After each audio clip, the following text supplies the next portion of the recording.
Assalamu alaikum wa rahmatullahi wa barakatuh.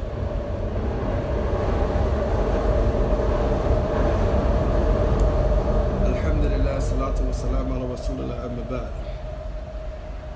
As we, alhamdulillah, has placed it on our page that we will do a talk, a requested talk from any one of our followers on any of the subjects that they would like us to talk about. And alhamdulillah, we're trying to keep good on that word. And today will be a talk that is requested by one of our followers dealing with the particular topic at hand. And that is those who only take Shahadah. Okay? Are they Muslims or not? Or are they only Muslims in name? The follower was kind of perplexed and wanted us to shed light on the situation of Muslims who just take Shahada, but they do not move on beyond just the Shahada. So inshallah ta'ala, we were able to put together some talks from the ulama to address this particular topic, and hopefully inshallah ta'ala, with Allah's aid and permission, that we'll be able to do it some justice, inshallah.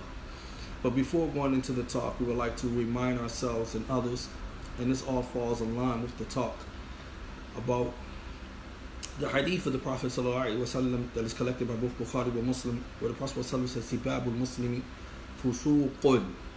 Sibabul Muslimi fusuqun wa qitaluhu kufr. And this hadith, the Prophet ﷺ, he says, to insult another Muslim, this is fusuq. This is one of the avenues of fisq.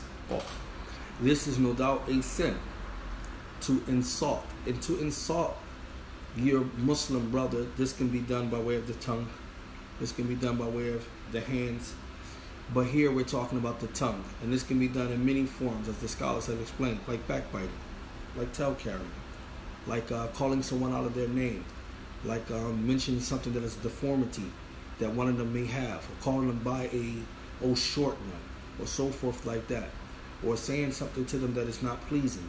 All of this can fall in the line of sub, to insult your Muslim brothers. And this keeps us as brothers if we follow these guidelines. Then the Prophet ﷺ said, وَقِتَالُهُ كُفْرٌ. Here, qital, we're going to talk about the word kufr here too, but qitaluhu, and fighting your Muslim brother, is kufr. Fighting your Muslim brother, this can be done by way of physically fighting your Muslim brother.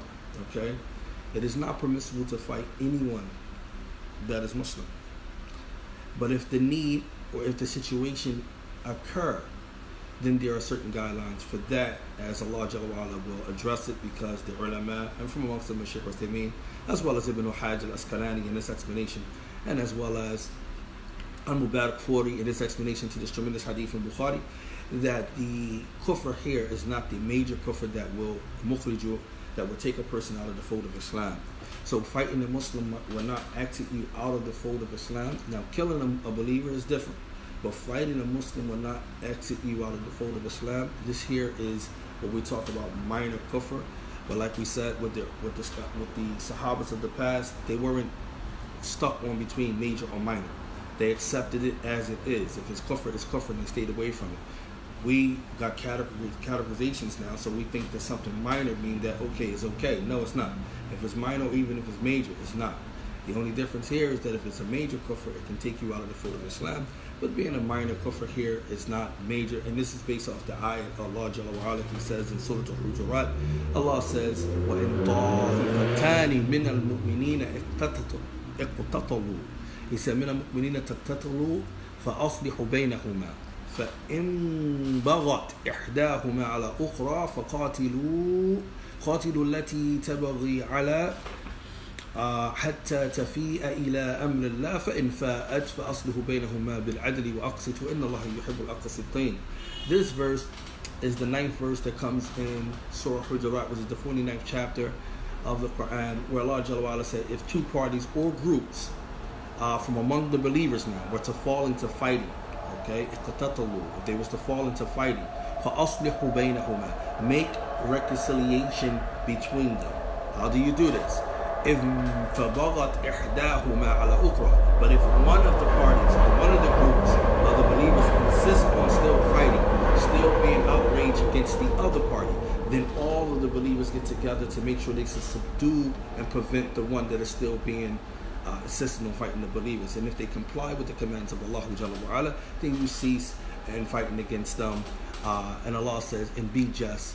He said, make reconciliation between your brothers, for this is just. And he said, well, aqsitu, be just. And indeed Allah loves those who are equitable, meaning those who practice justice. Then Allah says in the verse after this, إِنَّمَا الْمُؤْمِنُونَ إِخْوَةً, that the believers, now making a hustle here, restrictions, that the believers are only brothers. فَأَصْلِحُوا بَيْنَ أَخَوَيْكُمْ وَاتَّقُوا اللَّهَ لَعَلَّكُمْ تُرْحَمُونَ.